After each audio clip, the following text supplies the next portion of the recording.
a lemma establishing some basic properties which will be given without proof, because the proof is quite easy. So, for a K algebra A, I remind that the derivations are the linear mappings from K linear mappings from A to A, satisfying the Leibniz rule. So, for any derivation and any idempotent d of E is 0,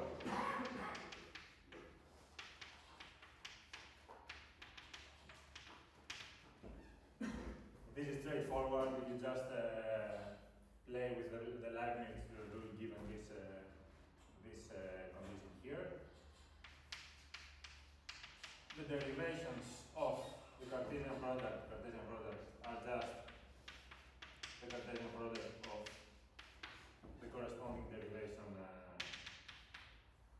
modules. And lastly, d of A is 0 if A is reduced. So just small hints, just a small hint for the proof. These two are totally straightforward. And for the last one, we have seen that if A is reduced, then it is spanned by idempotent elements. So d of A is 0. Yeah. And for the inverse direction, okay.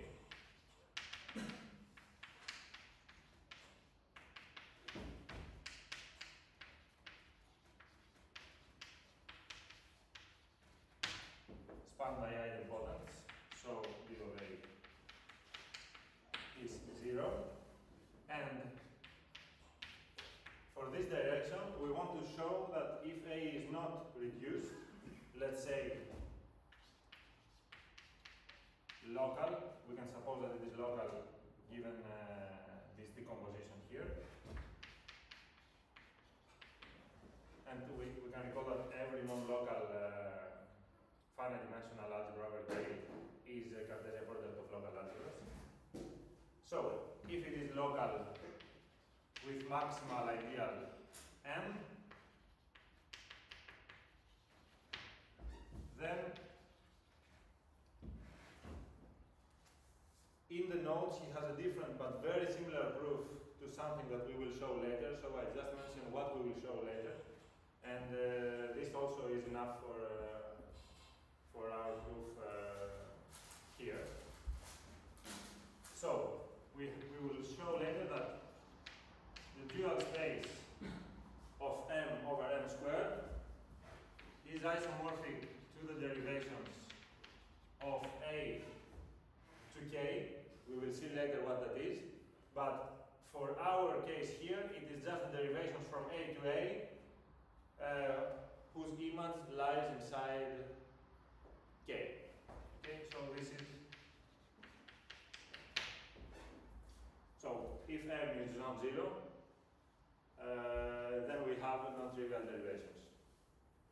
Okay, it's a very similar construction that that appears 2 or 3 times in the notes. That you construct a derivation of A, or maybe an automorphism of A, from linear mappings on M that are 0 on M squared. It's just it's very convenient. Okay, so this is it for this proposition.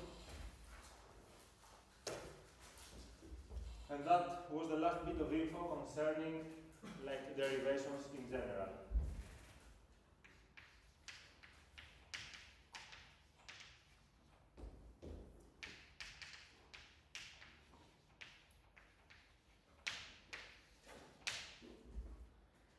So,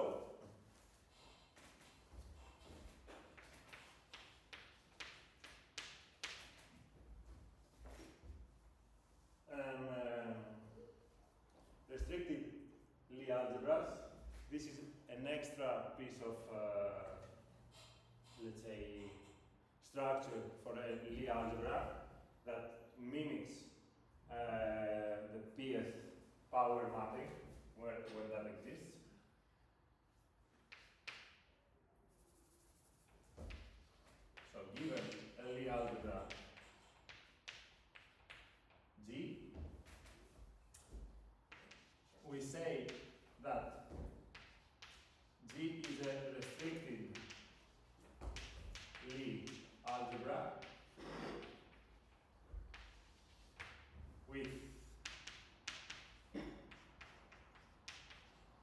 pth power mapping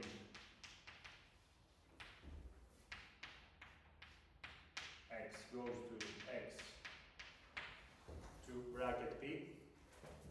This is just a notation. If this satisfies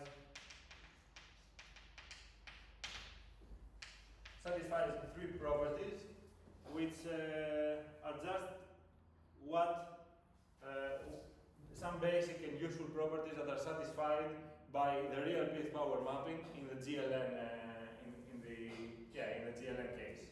So we want that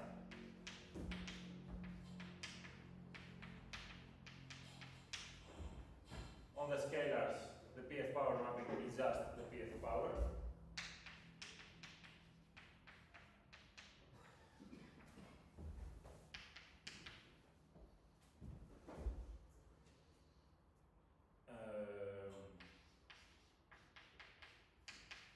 We want that the pth power of the adjoint mapping is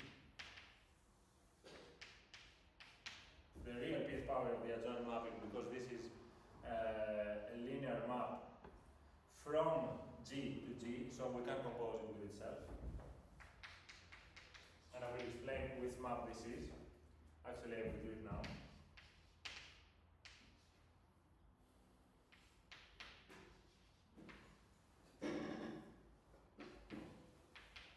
So the adjoint mapping takes an element of the Lie algebra and gives us a linear mapping from the G algebra, from the Lie algebra to itself, by just multiplicating on the left with the bracket, I mean. It is this thing. Okay? I bracket everything from the left with x. This is the adjoint representation, let's say. Okay? And lastly,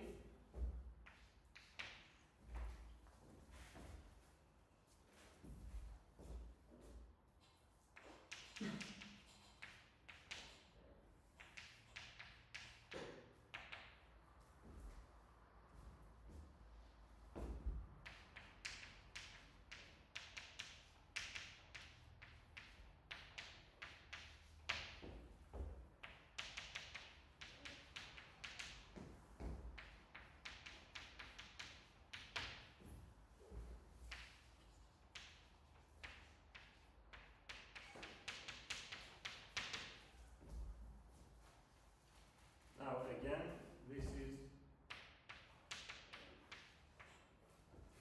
somewhat heavy, let's say, computationally.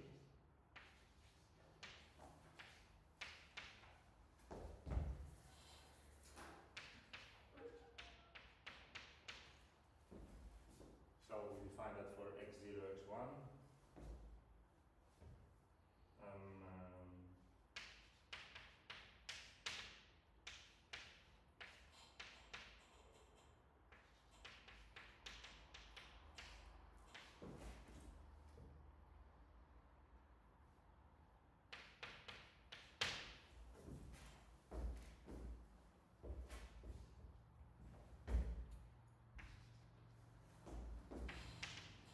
Okay, I will write it down and then I will say a few words.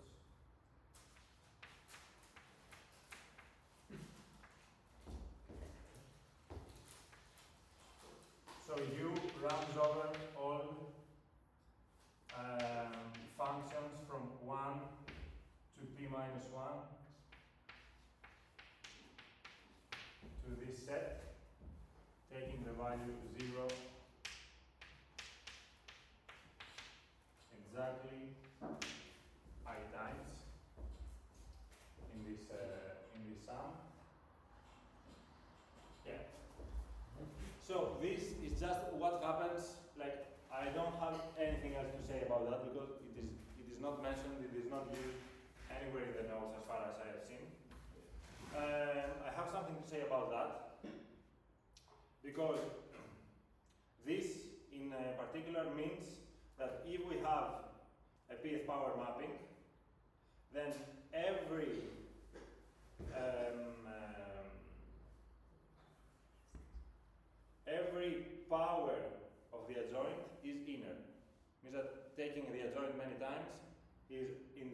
the adjoint of another element inside G. And actually, this is, from what I've seen, this is a necessary and sufficient condition for a Lie algebra to have a pth power mapping, to be able to be restrictable. Okay? So yeah, just a comment. First of all, maybe Bjorn doesn't mention that. First of all, we are working in characteristic P. So essentially, this thing makes sense when P is a characteristic of the ground field. Yeah, but I think that this, if P is 0, we can just take the identity. But some theorems later on are formal. How do you say? He mentions them for every. Yes, you can do it. It's kind of trivial. So it just makes sense here. The extra information comes on in characteristic. Yeah. But could it be non-defined characteristic? Would you change it? You would just take the identity mapping for P equals 0. No, but I mean for P different than the characteristic.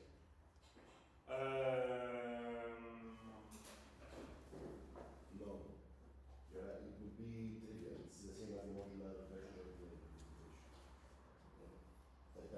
It said the same as characteristic 0. If it is another bracket. Okay. It would be trivial if it's not a map. Okay. And also, I mean, if you had, because it was confusing me when I first read it, if you had P without a bracket,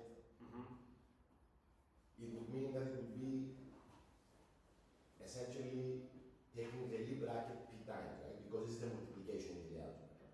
You mean So, about this thing here? When you write just x to the P, Yeah. it means take the Lie bracket of x with itself P times, right? It's the multiplication of the Lie algebra.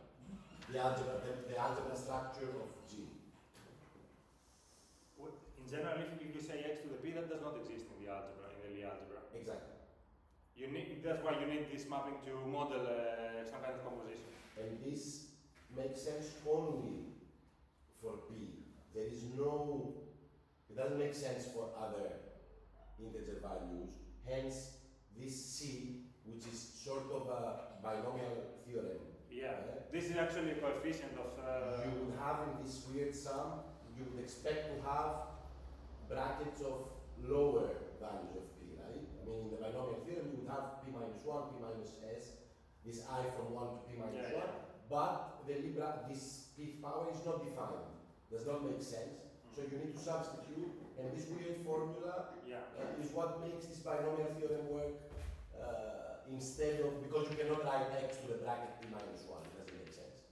Yeah, this is all modeled on subalgebras of GLN, stable under the real pth power.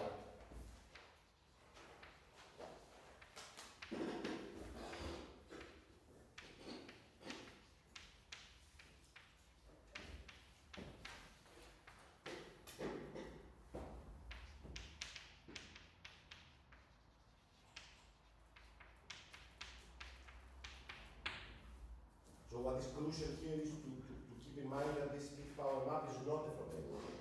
Yes. Because it's not using the multiplication of the structure of the original Lie algebra. It's a new piece of information which exists only for the prime P. And the prime P must be, for it to be non-trivial, the characteristic of the ground field. Although, I think that even in the case where P is 0, the theorems that he states afterwards, they have value. Yeah, they are trivial somehow. Okay. They hold trivially somehow. Yeah, okay.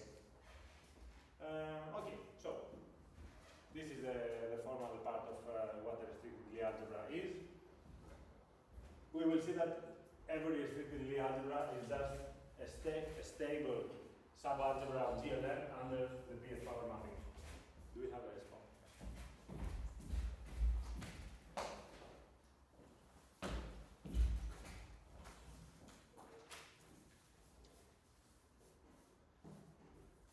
Okay, and why that is?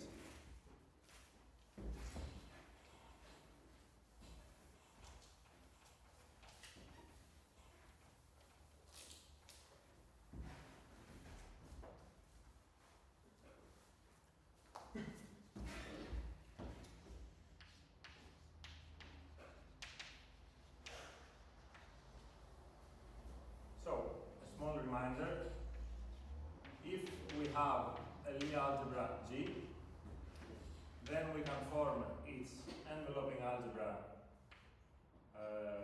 U of G, which is just the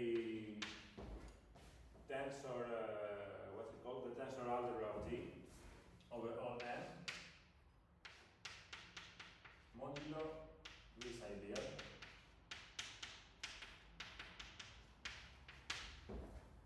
Okay? And in there we have an injective mapping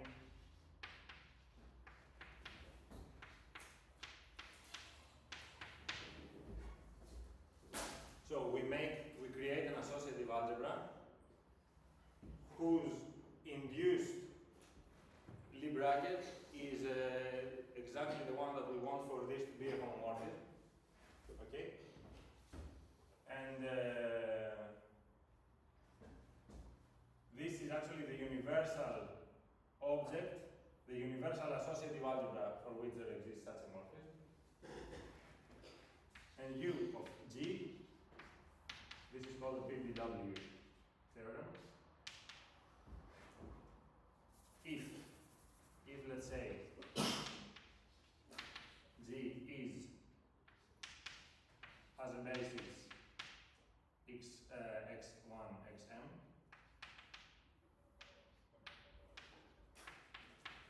then U of G is generated if it has a basis consisting of the monomials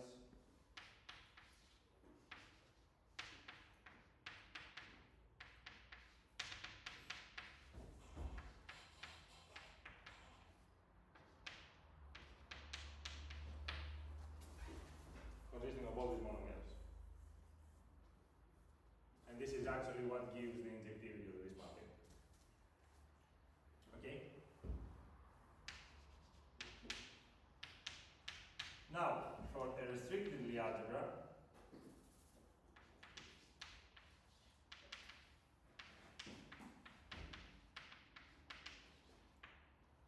we can form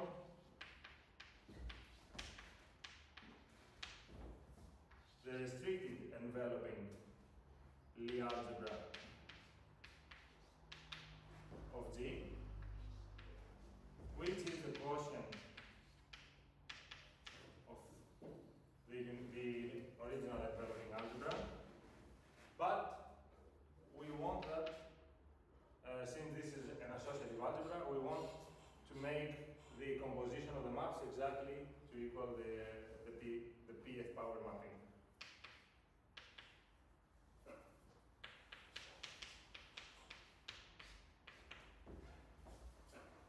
Okay?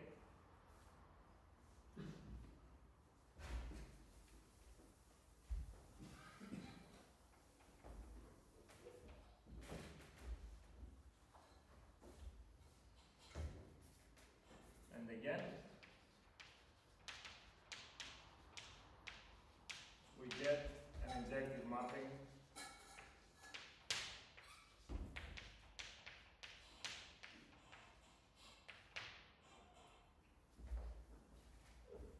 the same injective mapping as before, but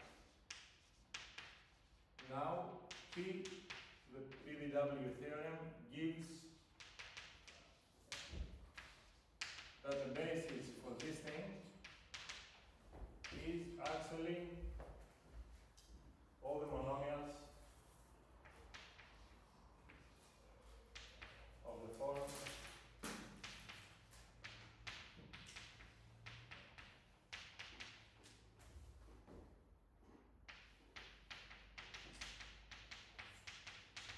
of this form where the powers go up to n p minus 1. So what is important with that is that this algebra is infinite dimensional, this algebra is finite dimensional.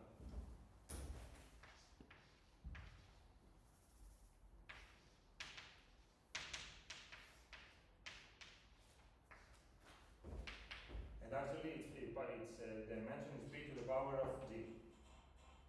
Yes.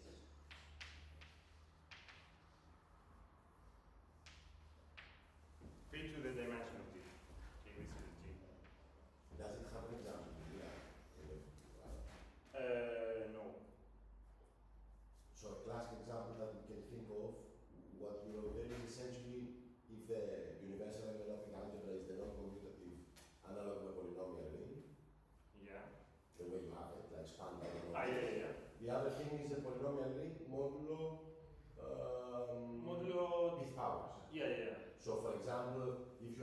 variable.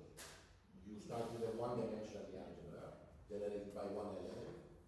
The universal enveloping algebra would be the polynomial ring in one variable, k to the k of t. And the p-restricted algebra would be k of t modulo t to the p. This alpha p that we have seen, right? The truncated polynomial ring, the coordinate ring of alpha. Doesn't that depend on, I mean, what would the restricted, the mapping would be? What you wrote there, that the powers are bound by p minus 1. Yes. If you are in one variable, yes, in the end. essentially this is isomorphic to k to the x modulo x to the p, right? Yeah, but yeah, we would have to identify t, the variable to the p, with some more polynomial, yeah, okay, Exactly. of lower degree. So essentially these can be thought of as quotients of polynomial rings in the commutative case by pth power of the variables, for example. Which is very similar to a result that follows. I don't know if they have. That's right, yes, exactly. Yeah, Yes, okay. yes. So, what this gives is that if we consider the action, now G is injected into a finite dimensional Lie algebra, actually in the finite dimensional associative algebra. So we're considering its left action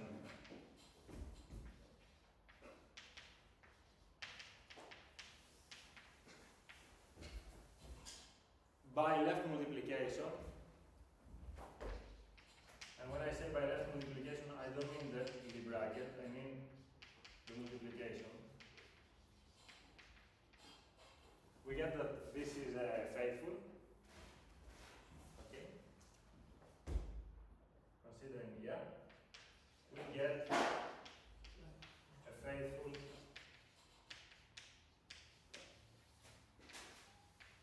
representation of G inside GL of its restricted enveloping algebra.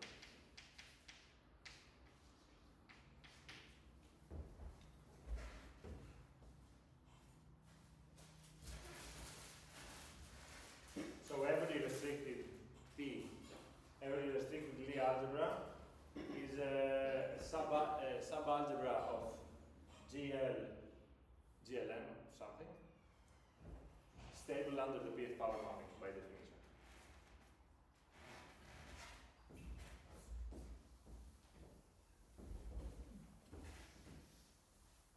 Which I think that is not, it is not very easy to do for Lie algebras in general.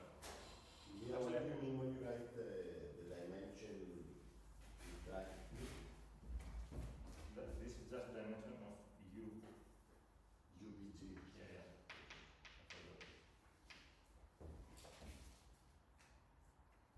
Okay.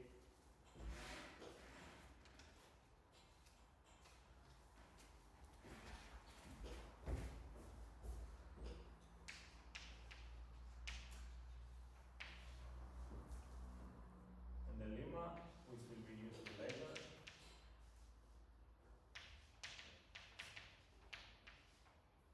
If we have a restricted Lie algebra of finite dimension, then it contains a restricted Lie subalgebra of dimension 1.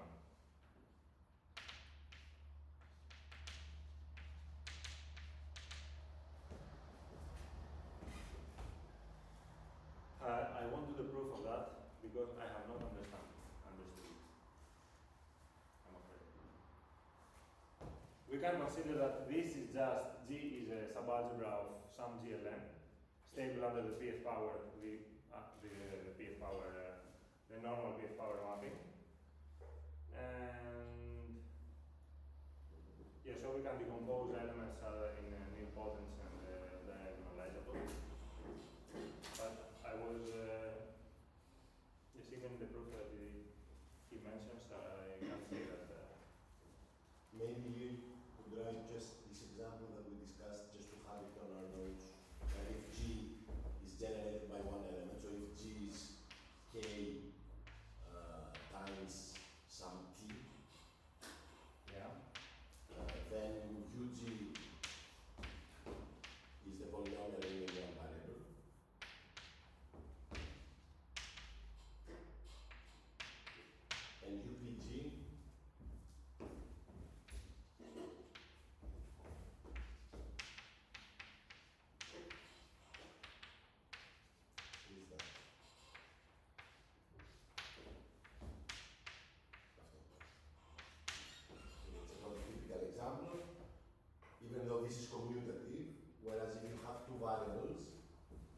or more, then you might end up with something that is not commutative, right? This is important. Yeah, it's actually isomorphic to that because what it is exactly depends on the pth power. Kt to the p will be some linear composition of kt. So if it is the identity, which happens, that we have, we will see examples of Lie algebras K with the identity p power mapping, and others with the real pth power. If you have two variables, it's a bit more complicated because you might end up with something non-commutative. Yes. And another classic example, not to do now, but I think it's worth trying because it's very illuminating, is if one takes SL2, for example, which is very classical in all of geometric representation theory. Okay. Like traceless matrices, 2 by 2 traceless matrices, and try to do that construction. I think it's a nice exercise. Okay, so this is it for restricted Lie algebras. What happens, we will see later that the restricted structure of a Lie algebra is the one that captures as much as possible the group information of a group scheme. The derivations on themselves, they don't give anything about a group scheme, just about the scheme. Okay? So, next up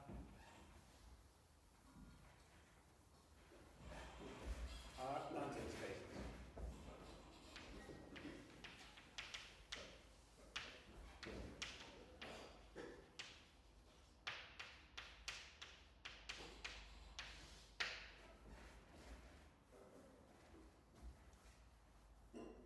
So, tangent spaces will be defined again in terms of derivations.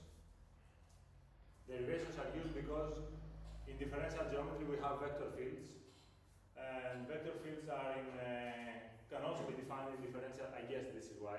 Can also be they are isomorphic to spaces of derivations. So here we can use derivations instead of vector fields because we don't have the mainstream geometric data that we have in differential geometry. Anyway, for a morphism given a morphism of K algebras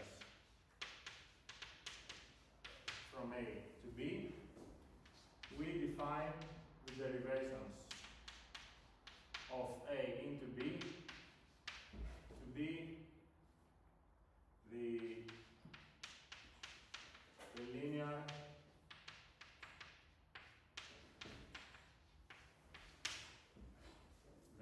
morphisms from A to B satisfying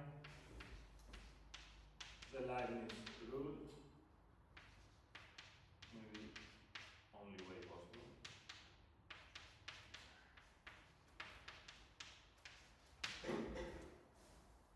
Okay? Again, this is a big submodule of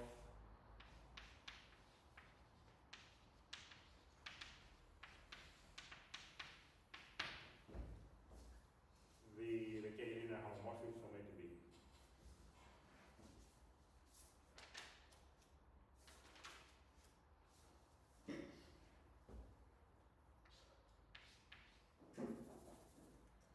Now, these things, they have a very nice, a very useful interpretation in terms of we can see them as homomorphisms, as algebra homomorphisms of some kind.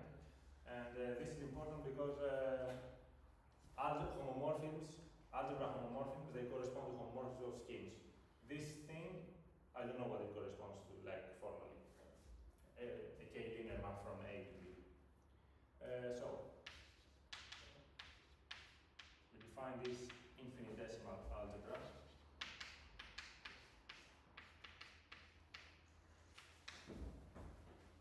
And for any algebra A, this is A tensor this. And we have a lemma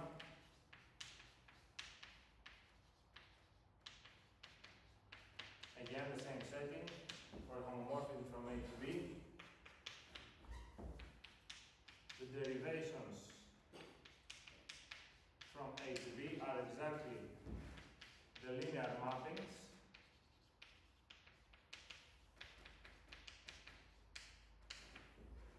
for which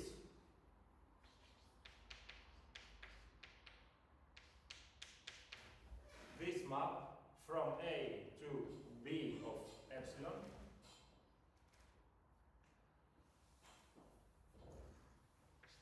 is an algebra homomorphism.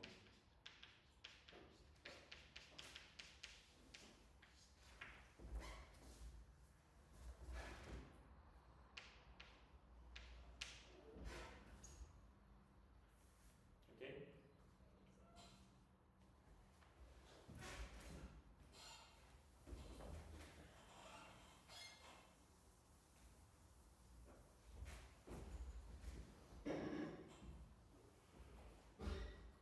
So I won't do the proof because it's just,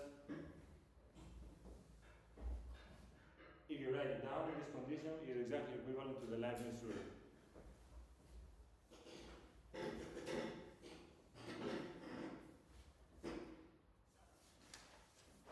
Actually, I will write it again here.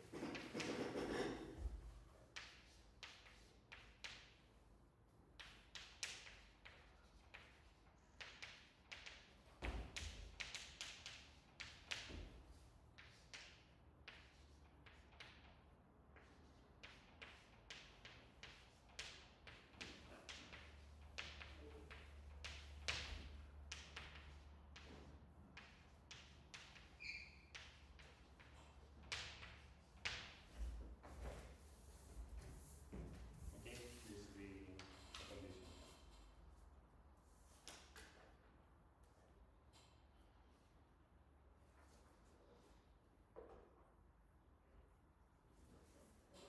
So in your bottom left definition, the domain is B of epsilon. The domain of yes. Sorry. Ah, yeah, you're right. Here it's B of epsilon. Yeah.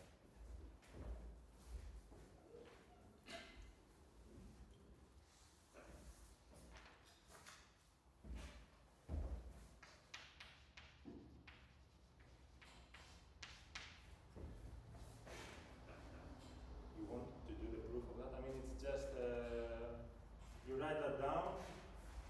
If this is derivation, then this is true, and again, if I mean it's equivalent calculation.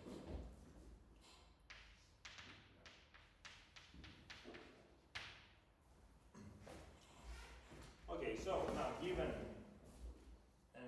mapping from A to K, an algebra homomorphism from A to K, so it's the same thing as a rational point, as a K rational, as a K point on a scheme. With maximal ideal M, then the derivations from A to K with respect to F is isomorphic to the dual of this space. So this is a classical, now we find the more classical definition of the tangent space on a point.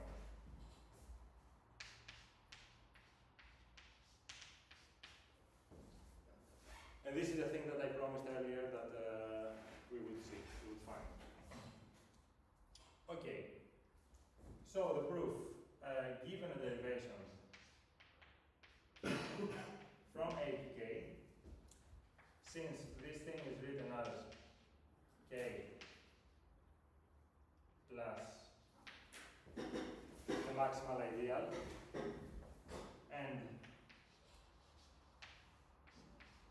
D of 1 is always 0 because 1 is an idempotent. Okay, then, wait, this is just the restriction to the maximal ideal. Then, D is determined by its restriction on M. Okay, so So this gives the injectivity of that mapping. On the other hand,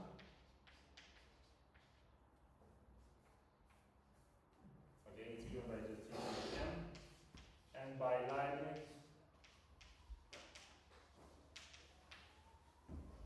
we have that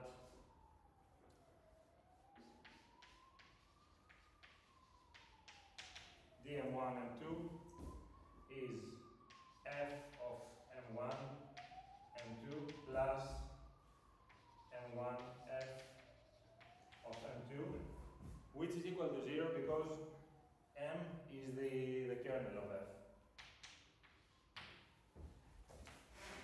Okay? So the restriction of D on M actually factors through M over M squared.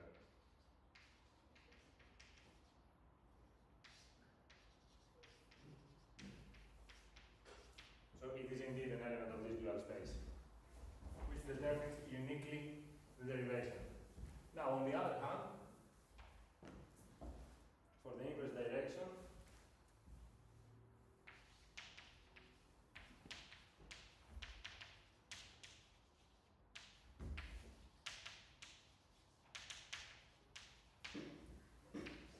if we take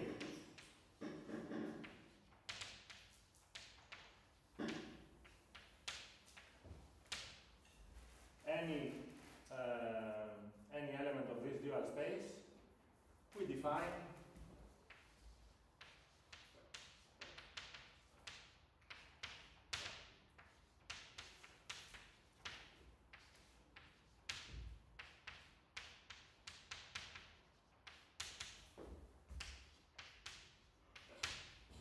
Can you say again why this is equal to 0? why this thing is equal to 0. Yes. Yes, actually I was very confused by that. Because, let me see if I have written it down. Okay, so, sorry, this is actually, I forgot that D is here. Okay? So it's f of m1. By the Leibniz rule, yes. Here, by the Leibniz root, d of m2 plus d of m1 f of m2. And f is just the morphing from A to K, which by definition has kernel M. So this is a F of m1 and f of m2 are 0. real 0, yeah. And you will need that again to prove that the Leibniz rule is true for this thing here, which I won't do, it's just a verification.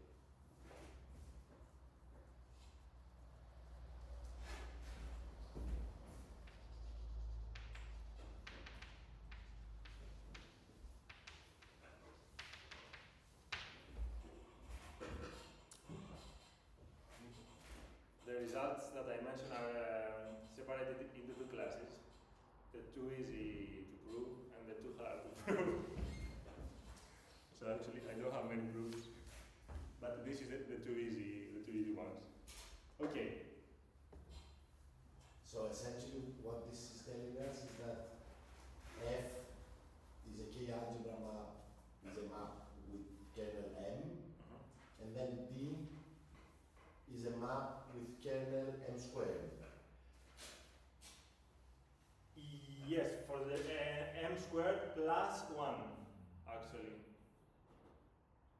Because 1 is always 0 from M squared and 1. Yeah. And so somehow this is why these things correspond to this dual, alpha of epsilon, right, which is Hill's square powers, right? This is consistent somehow. It's the yes. same philosophy, right? This is, you start with something that has kernel M, a maximal ideal, and then the derivation has kernel M squared, so it kills second powers, and somehow this is why it corresponds to this dual space, as we call it. And the reason we call this dual is because of that. Yeah.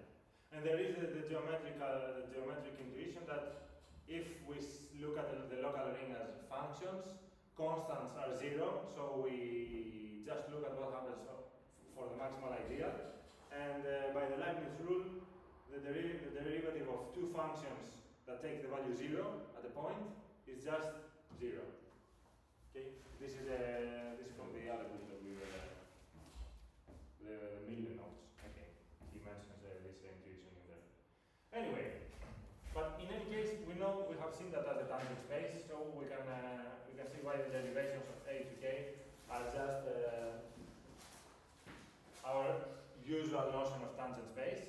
Also, seeing it in the, let's say, differential geometry way, the derivations of A to K are just the vectors at some point, all the way to differentiate the function at one point. Okay?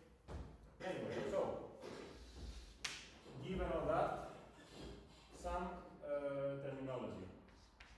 X is an affine scheme. Given what we proved, the derivations of its coordinate algebra are called the vector fields on X.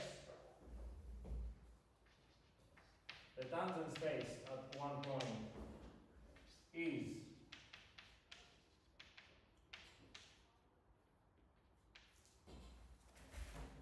it's just this space for the local ideal, for the maximal ideal corresponding to X.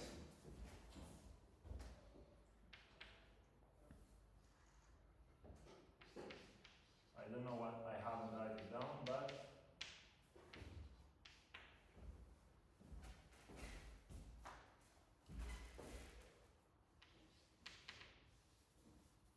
this is just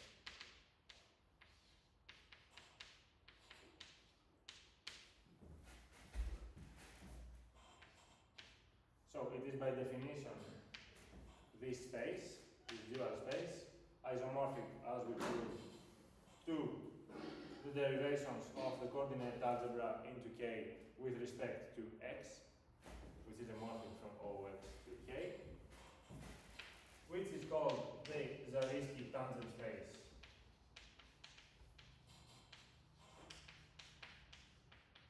Of X at capital at X, and naturally we should be able to evaluate a vector field to a vector on a specific tangent space, and this is given this description of both objects. It is easy to see which one it is.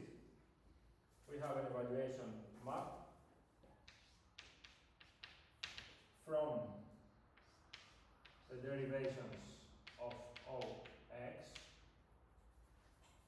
which is OX to OX, to the derivations OX into K, which is isomorphic to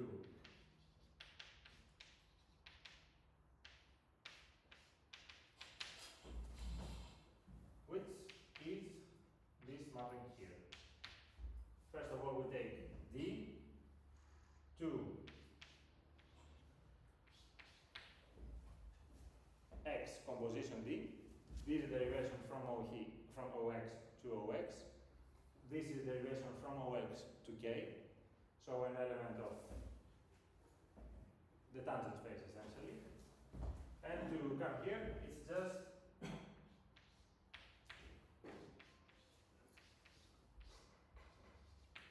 a restriction to the maximal ideal MX.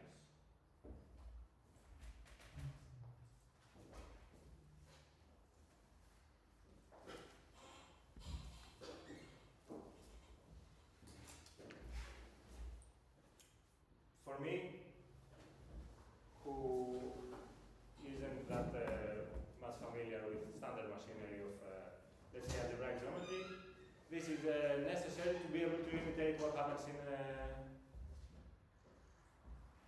differential geometry. Okay? And there's nothing special, we haven't assumed anything about being a group scheme? No, it's just for finite. Yeah. Yeah, I guess it's not true for affine schemes. Yeah, for non-affine schemes, the vector fields should be well glued together. together, I think. We have vector field on affine paths, so a vector field on the whole scheme would be a suitably glued together vector field on every affine path. This is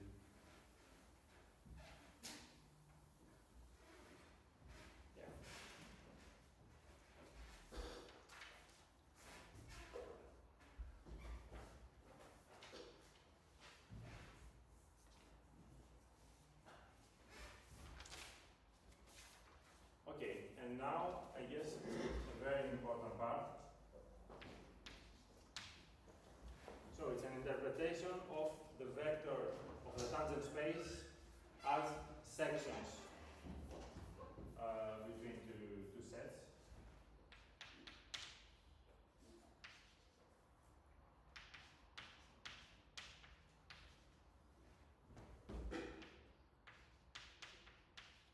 So we consider two morphisms.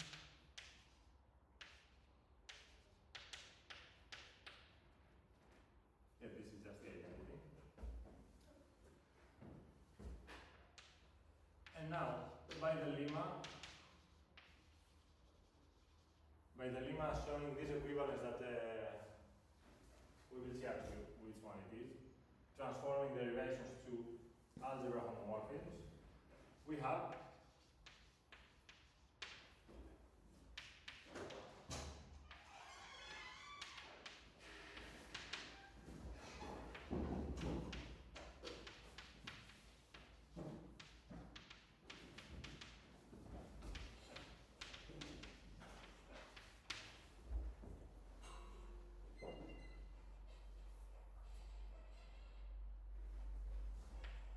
let's say that we pick a point on X. So this is exactly the linear morphisms for which X plus epsilon D is an algebra homomorphism from A to B E. Oh, actually, forget this. K here.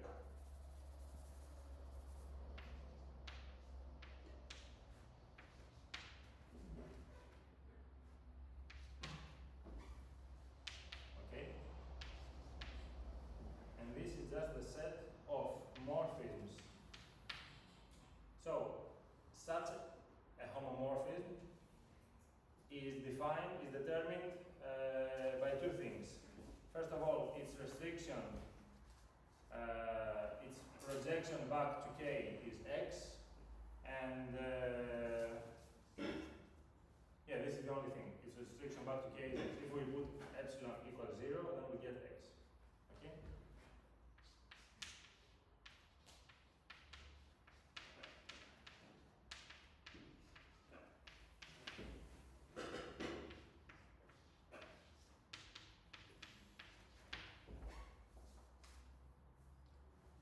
These homomorphisms obtained by all the derivations are exactly these homomorphisms here. This is bijectional. They are not equal to a set because these are derivations, these are homomorphisms.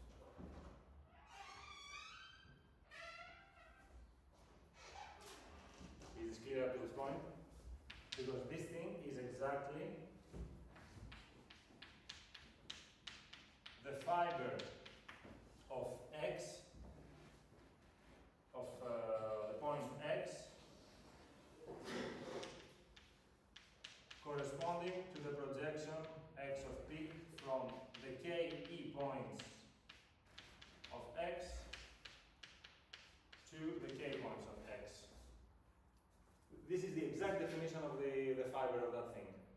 The KE points are the morphisms A to KE, the projection is P, and we want P, composition phi, to give us the point at the bottom. To give us the homomorphisms from A to K. So this thing, one can say that it is a vector bundle over x of k, where the bundle is the tangent space at its point. does not make for our cases this does not have much of a value because they are discrete spaces. But again, these are just sets, like for the finite case.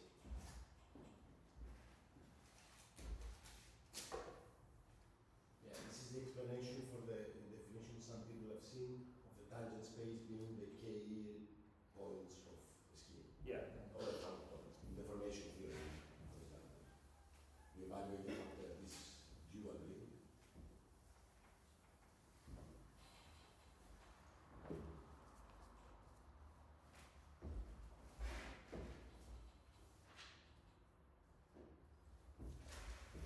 I have many questions here because many relative objects come to mind. So I don't know what we would get.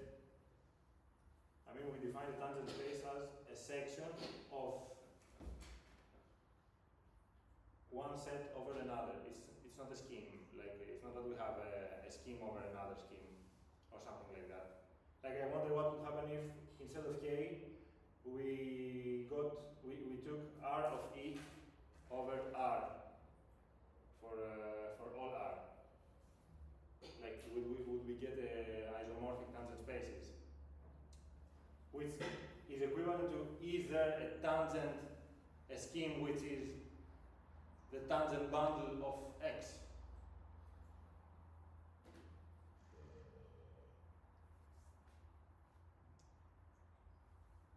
A scheme does not, the tangent bundle does not necessarily have a scheme structure.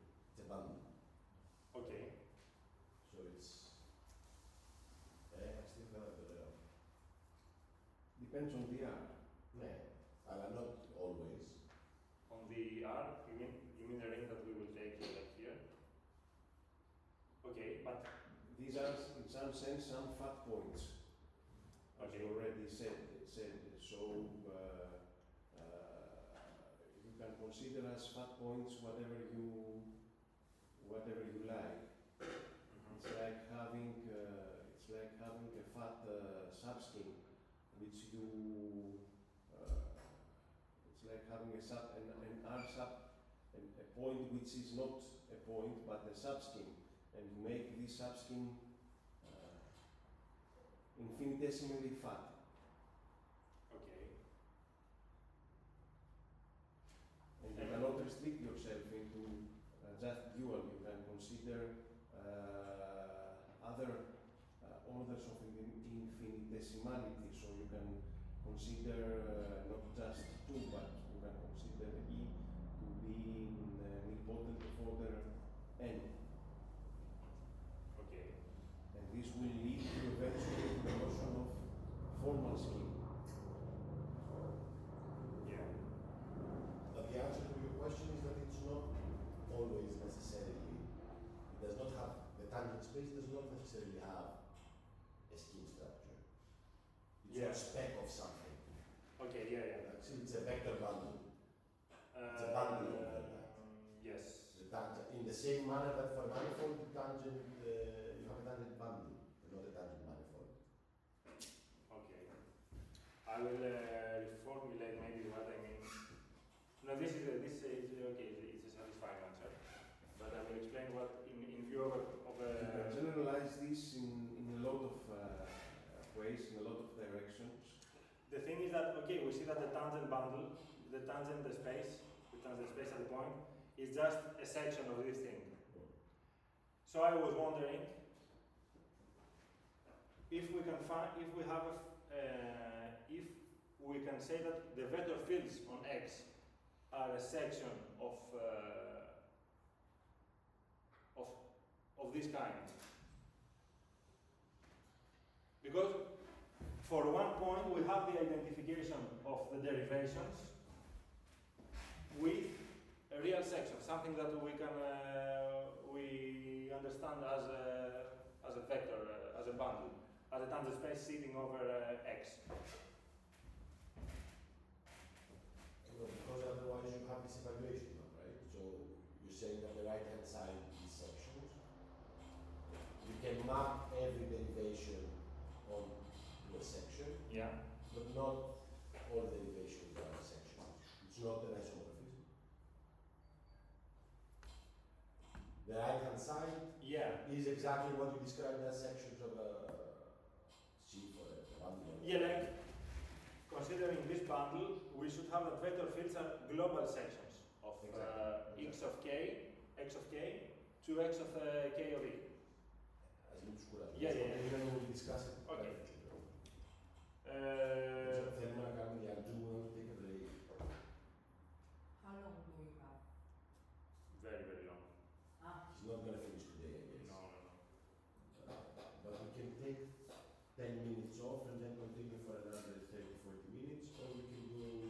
If it's only 30 minutes, it's better to go on for another 30 minutes and finish. I have material for like 2 or 3 lectures from what I see here. But Anyway. is there a point where it's good to stop? Yeah, I could stop at Zariski tangent spaces when we talk about we completely discuss Zariski tangent spaces. It's about 20 minutes to go. 30 Yes, minutes. I think, given the speed that we are advancing. Okay.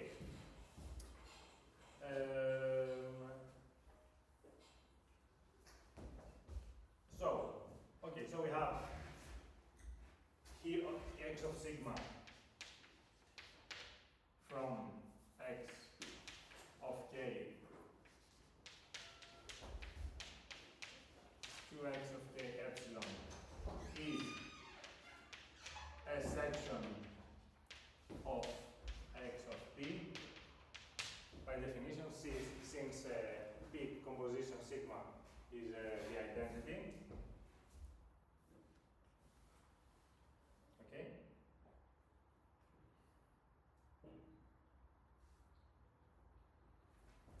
Okay, this is just some info.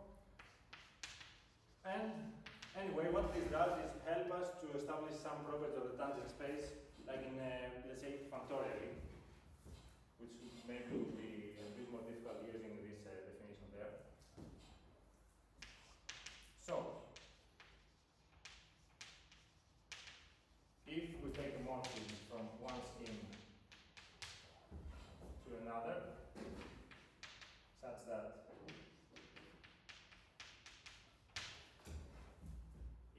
y is f of x, then we get a commutative diagram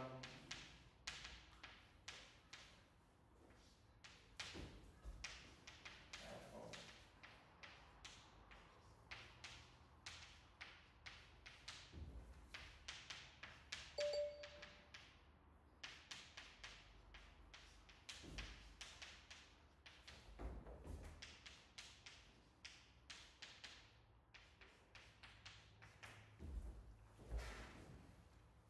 okay, f commutes with the r points for any r. So what this does is that it induces, since this is commutative, we see that every f induces naturally a mapping between tangent spaces because it induces a mapping between the fibers. So f induces mappings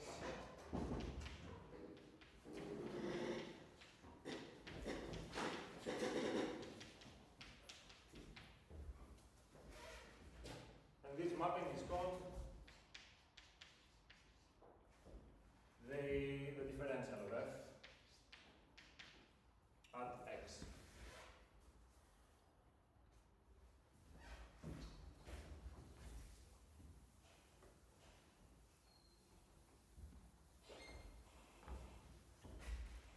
The differential, okay, the differential, we can verify from like such commutative diagrams that the differential satisfies a chain rule. So d f g at x is df at g of x, composition df dg at x in general for mappings from g x y from schemes x to y to z, let's say, and also alternatively, an alternative definition is that we define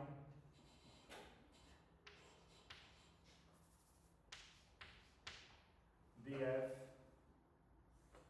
of x is equal to the mapping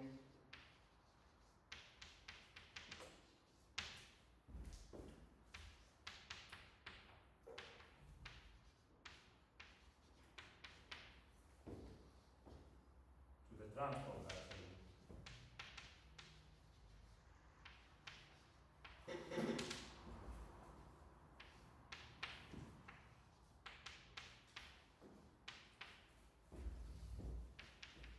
Square. Yes, sir. So the transpose of this mapping, which respects powers of the maximal ideals,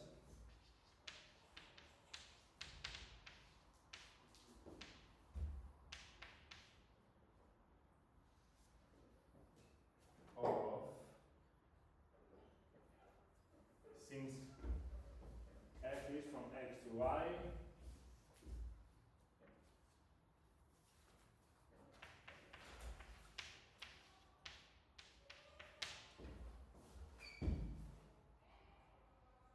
it is right.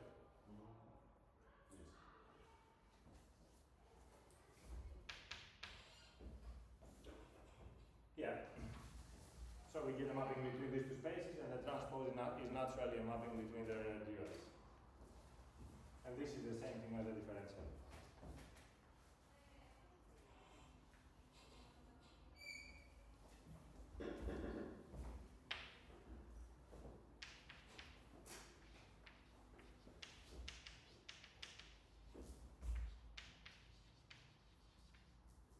And for affine schemes, we have that this thing is isomorphic, that the tangent space at the point is a Cartesian product of tangent spaces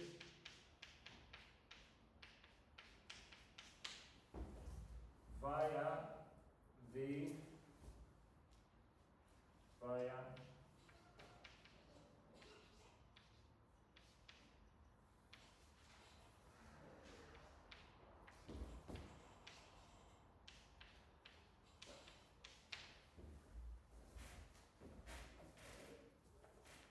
okay, this differential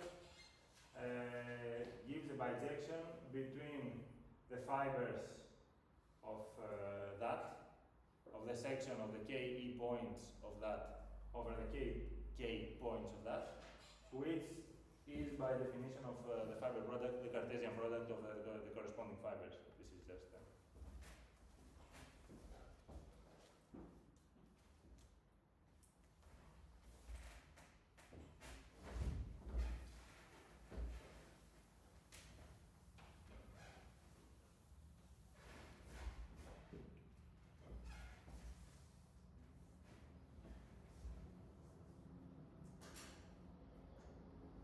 okay, so these are the basic properties of the tangent space in general.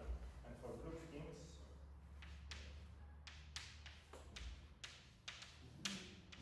if G affine, then we have that the group KE is the semi-direct product of TE of G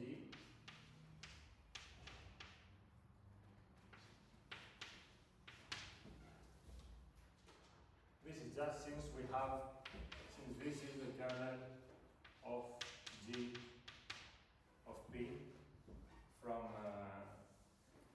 G of KE to G of K, and this is by definition the fiber over E, and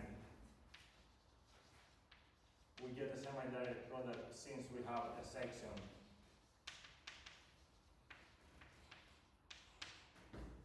since there is a section G of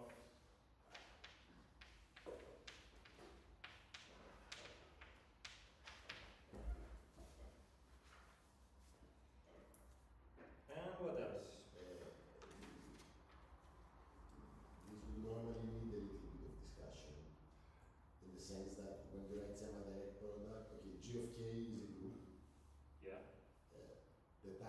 space at G is a group because It is the kernel of it is the kernel of a group homomorphic. Yeah. So that the semi-direct product makes some sense. Okay, yeah, so this is special because the tangent space here is itself the group. So exactly, so this is important. Yeah. So for a finite group scheme, the tangent space is a group itself. And also, this should be compared, and it looks very much like the theorem that we saw last time. With G reduced and G0. The infinitesimal part, right? Because also we defined G 0 to be the, what did we define it to be the connected component of the identity. This is the tangent space of the identity. I mean, it's very similar. Right? Yeah, yeah. And GK is actually isomorphic, contains all the information for G reduced. For the reduced. Because Yeah. the reduced is always a group, right? So this is very, very, very similar to the theorem. It looks similar to me, but this was for specific points of G, for the KE points, and I just didn't say anything because This is the tangent space analog. Yeah, yeah. So the theorem we saw last time was an isomorphism of group schemes. When you evaluate the functors at the dual space and you get the tangent spaces, this identity. So another way to prove that is from the other theorem. Yeah. So the tangent space at E contains some of the infinitesimal information of G. Since this contains all of the, let's say, reduced information. And we will see later actually that the tangent space is the Lie algebra that contains the infinitesimal information. So, and okay, lastly, if F is a morphism, then df of E from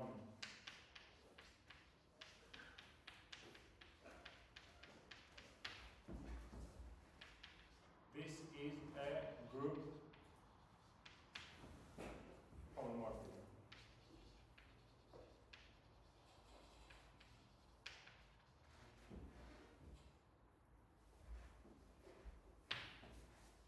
And he says that okay, it is injective if this is an closed version.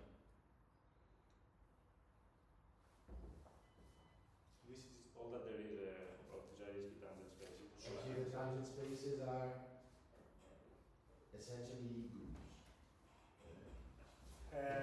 In the next chapter, we equip them with a Lie structure. Because in general we know tangent spaces are Lie algebras. From maybe it's what you will do next. But from general nonsense algebraic geometry, Yeah. the tangent spaces are Lie algebras. Yeah. So if you have a group scheme, then you got a group structure on a Lie algebra, so it's a Lie group. Yes, we will do that. I don't know if we already have the Lie structure on them, given that they are derivations. No, it's not very. Probably he does it from the beginning, Yeah. as he does with all algebraic geometry. Yes. So next up is this thing, the definition of the Lie algebra of. I don't know if you want to continue. And it's the last part of 1/4. No, it's next to last. Next we have maybe 10-15 minutes. So Yes. you can start and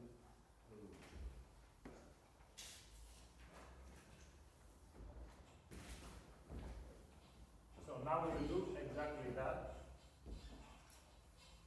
We will identify the tangent space with certain vector fields.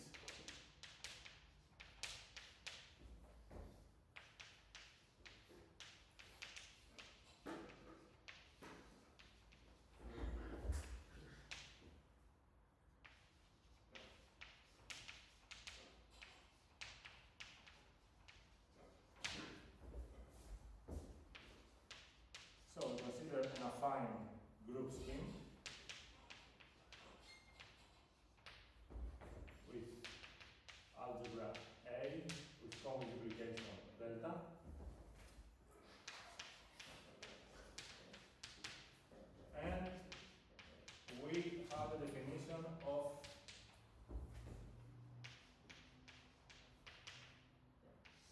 left invariant derivation, which is the derivation satisfying this commutative diagram.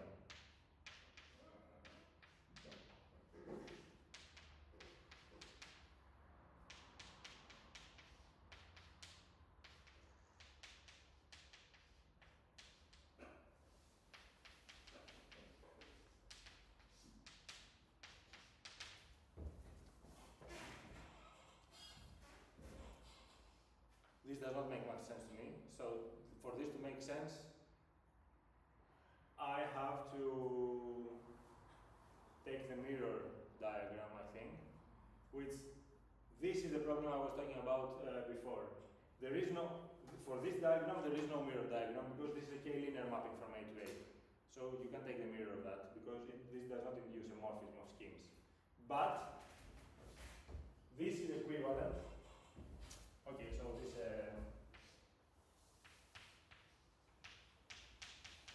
we have a space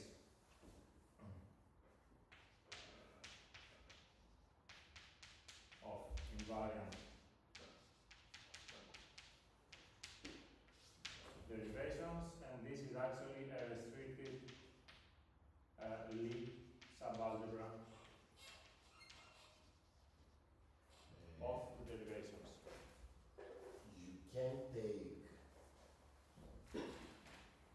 the dual if you just think of what this says is that D is a homomorphism which respects the G action on A.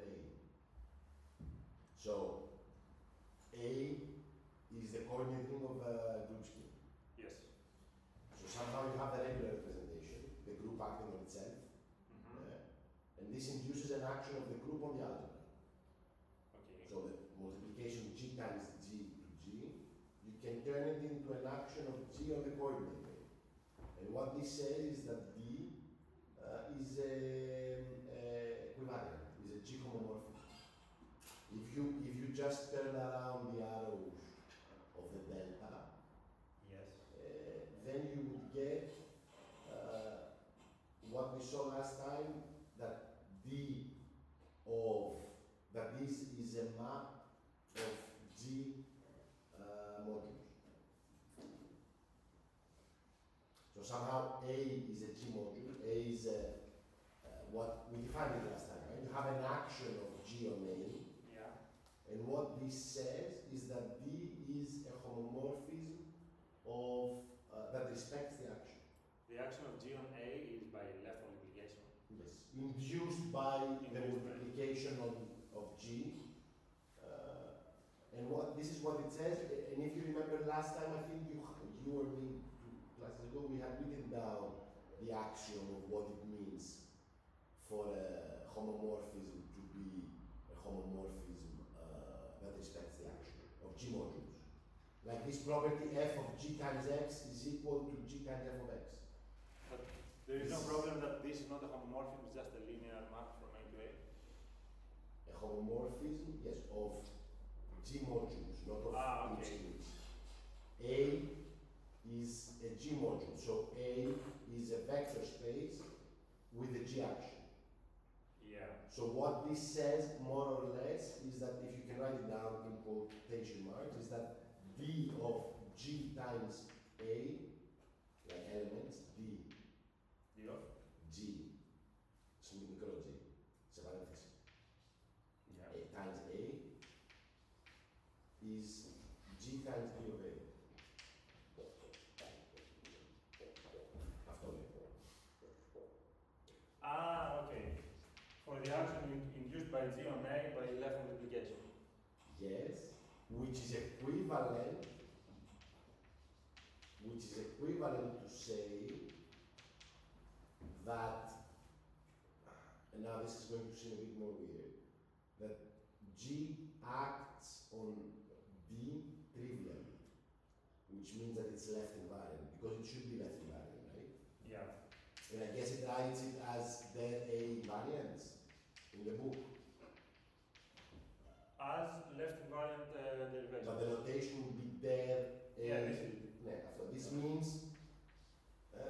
this implies that G acts on the derivations, and that there is an action of G on the module of derivations, Yeah. and that the elements in there are the ones that are invariant under the act. It should be consistent with the terminology. Yeah, he mentions the actions on the derivations later on. It should be the terminology left invariant means something. Yeah. So you have an action of G on del, and these are the elements that are invariant under this action. Yes, it makes sense like that. Okay. So, next up is a proof, is a proposition, a very, very important one, I think.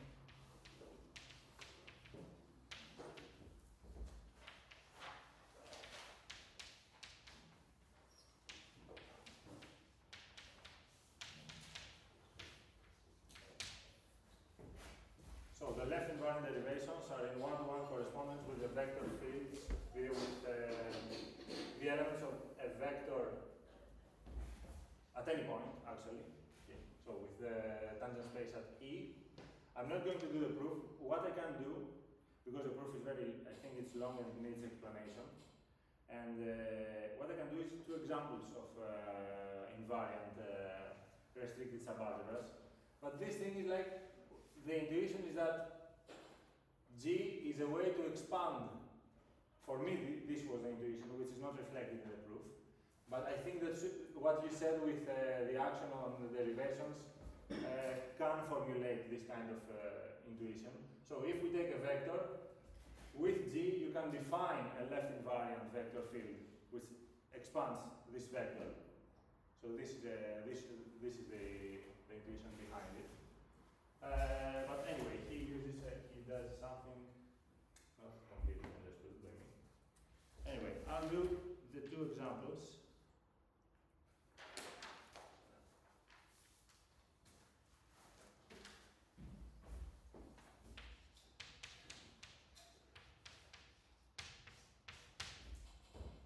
One, G is the additive group with coordinate ring K of T.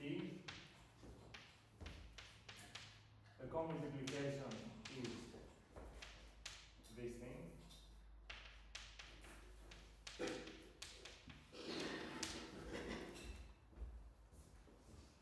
Okay, and the derivations of KT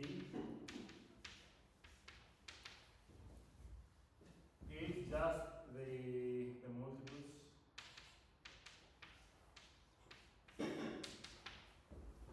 the KT multiples of this thing. So we can for T we can pick any polynomial to be its derivative. Okay, these are all the derivations. If we calculate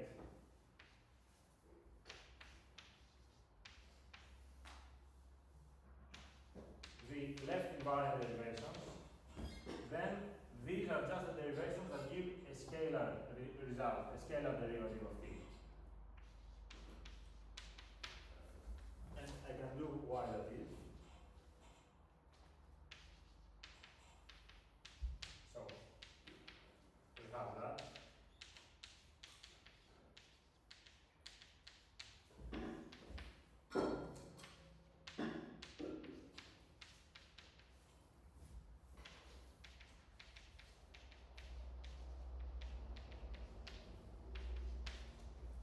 We want that thing to be commutative. So here we have T mapped to T tensor 1 plus 1 tensor T.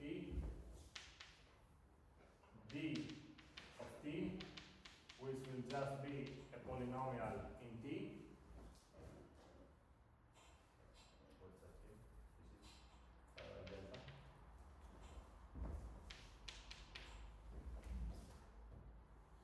Via delta, the polynomial in T is mapped to the polynomial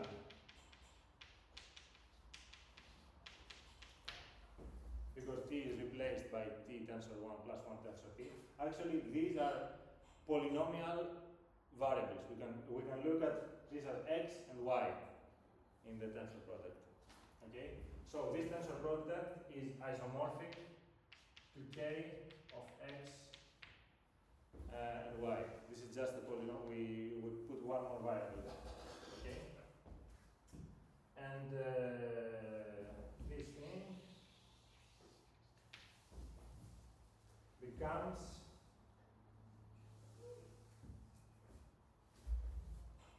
t tensor d of 1, which is 0 because d of 1 is 0, plus 1 tensor d of t, which is a polynomial pt.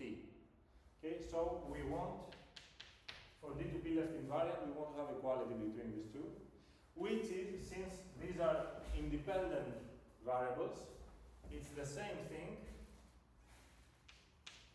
as having p, like if we just pass to the isomorphism of this to the two variable polynomial ring. This is just demanding this thing. So, for that to hold true, we can evaluate y to 0 and get that p of x should be constant. In other words,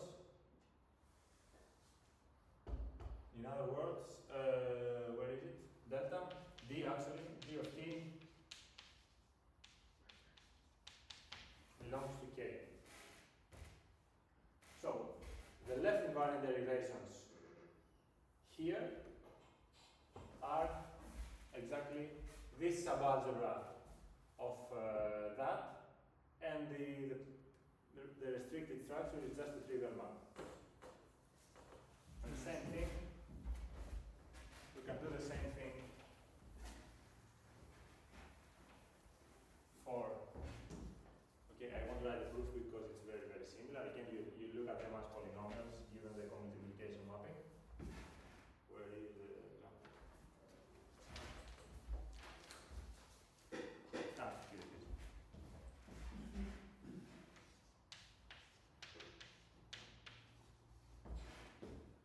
G of m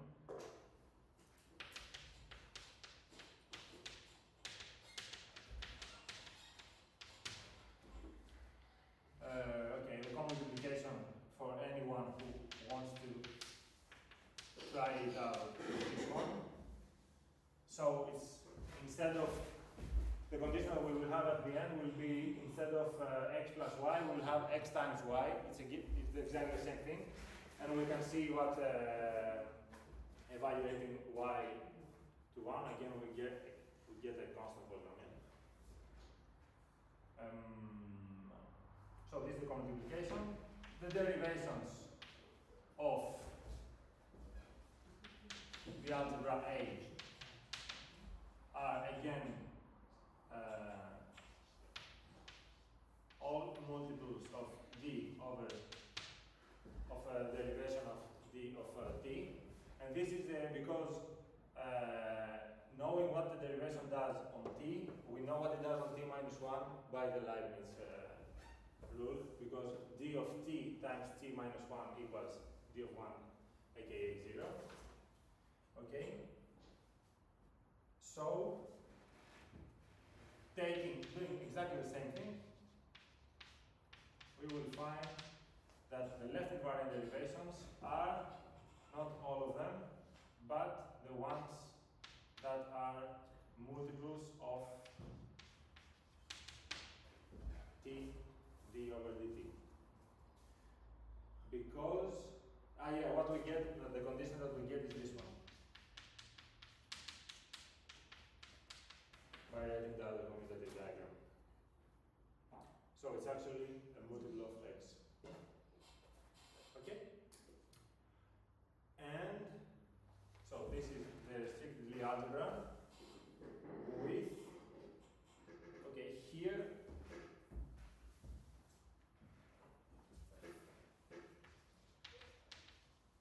with p of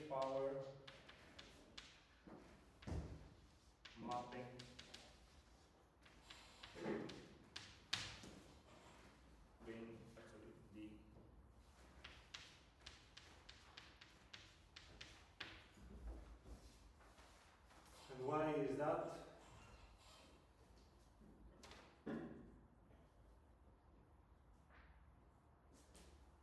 Is it clear why this is the fifth harmonic?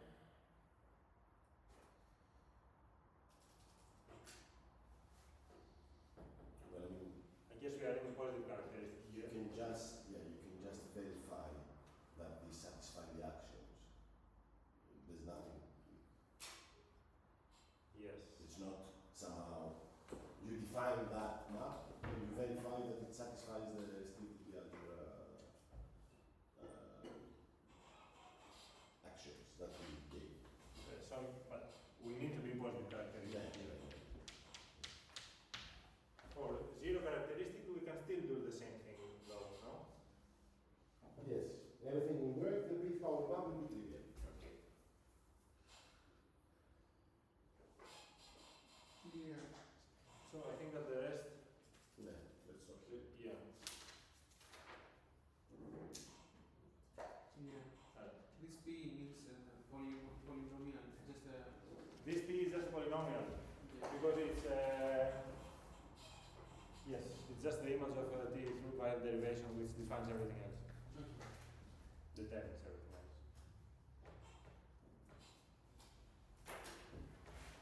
Which is just a formal the derivative. Yes. What you wrote there, everything is the derivative. What you have there. Yes, but for a derivation we can take every multiple of a derivative with a polynomial. And even that relation there, Yeah. the derivative of a constant and so on. Well, and you have material for next week as well, already.